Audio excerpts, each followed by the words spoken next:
America और Venezuela के बीच तनाव एक बार फिर से बढ़ गया है और वजह है समुद्र के बीचों बीच एक विशाल तेल टैंकर की जब्ती।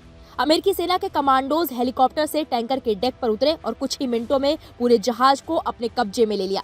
कब्जे में लेते ही पुतिन की एंट्री हो गई। दरअसल अमेरिका की ओर से दावा किया गया है कि ये टैंकर ईरान और वेनेजुएला से बैन तेल लेकर निकल रहा था और इसे उसी तेल नेटवर्क का हिस्सा बताया गया जिस पर विदेशी आतंकवादी संगठनों को सपोर्ट करने का आरोप है। अमेरिका के राष्ट्रपति डोनाल्ड ट्रंप ने इस एक्शन की जमकर तारीफ की है और इसे अब तक का सबसे बड़ा जब्त किया गया तेल टैंकर बताया है, लेकिन इसके मालिकाना हक पर उन्होंने कोई जानकारी देने से इनकार कर दिया है। अमेरिका के अटॉर्नी जनरल पामेला बॉन्डी ने वो वीडियो भी जारी किया जिसमें टैंकर पर चढ़ते अमेरिकी सैनिक साफ दिखाई देते हैं। पूरा मामला क्या है, अमेरिका का दावा क्या है और ये एक्शन कितना बड़ा भू राजनीतिक संदेश देता है, आइए इस रिपोर्ट में आपको दिखाते हैं। ये है वो तस्वीरें जिन्हें अमेरिका की अटॉर्नी जनरल पामेला बॉन्डी ने खुद एक्स पर शेयर किया। वीडियो में अमेरिकी सैनिक अपने हेलीकॉप्टर से सीधे टैंकर के डेक पर उतरते दिखाई दे रहे। कुछ सेकंड बाद कमांडोज जहाज के कंट्रोल एरिया यानी ब्रिज की तरफ बढ़ते हैं और जहाज को अपने कब्जे में ले लेते हैं।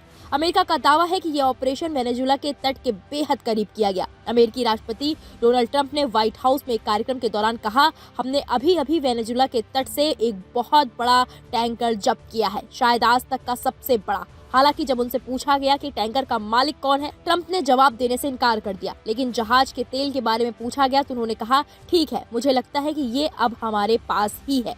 ट्रंप के बयान के कुछ ही घंटों बाद अटॉर्नी जनरल पामेला बॉन्डी ने पूरा ऑपरेशन विस्तार से बताया। उन्होंने कहा, फेडरल ब्यूरो ऑफ इन्वेस्टिगेशन यानी कि FBI, homeland security investigation, US coast guard और रक्षा विभाग यानी कि पेंटागन सभी ने मिलकर इस टैंकर पर जारी फेडरल जब्ती वारंट को लागू किया है। ये टैंकर ईरान और वेनेजुएला से बैन तेल ले जाने में इस्तेमाल किया जा रहा था और कई सालों से एक अवैध तेल शिपिंग नेटवर्क का हिस्सा था। ये नेटवर्क अमेरिका के मुताबिक विदेशी आतंकवादी संगठनों को सपोर्ट करता रहा है। अमेरिकी एजेंसियों के मुताबिक ये टैंकर लंबे समय से शैडो ऑयल नेटवर्क यानी कि एक ऐसे गुप्त समुद्री रूट्स पर चलता था जहां जहाज अपनी लोकेशन छिपाते हैं, ट्रांसपोंडर बंद कर देते हैं और बीच समुद्र में दूसरे जहाजों को तेल ट्रांसफर करते हैं। अमेरिका का आरोप है कि ये नेटवर्क ईरान के रेवोल्यूशनरी गार्ड कॉर्प्स जैसे संगठनों की फंडिंग में मदद करता है, जिसे अमेरिका पहले ही विदेशी आतंकवादी संगठन घोषित कर चुका है।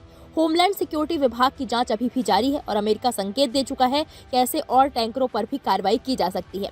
वेनेजुएला की ओर से अब तक कोई आधिकारिक बयान नहीं आया, लेकिन पुतिन की एंट्री ने सबको हिलाकर रख दिया।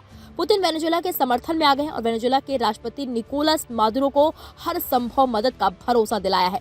क्रेमलिन ने जानकारी दी है कि रूसी राष्ट्रपति व्लादिमीर पुतिन ने अपने लंबे समय से सहयोगी रहे वेनेजुएला के राष्ट्रपति निकोलस मादुरो के साथ टेलीफोन पर बातचीत की। ये बातचीत अमेरिकी सेना के वेनेजुएला के तट पर एक तेल टैंकर को जब्त करने के बाद दोनों देशों के बीच बढ़ते तनाव की पृष्ठभूमि में हुई।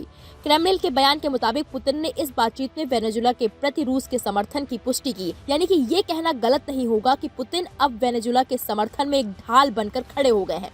वहीं अमेरिका की ये कार्रवाई सिर्फ एक टैंकर की जब्ती नहीं बल्कि अमेरिका की ऑफशोर स्ट्रेटजी का हिस्सा है, जिसके तहत वो दुश्मन देशों की फंडिंग चेन को समुद्र में ही रोक देता है। फिलहाल अब देखना यह है कि ये मामला आगे कौन सा मोड़ लेता है, लेकिन इस पर आपकी क्या राय है हमें कमेंट बॉक्स में जाकर जरूर बताएं।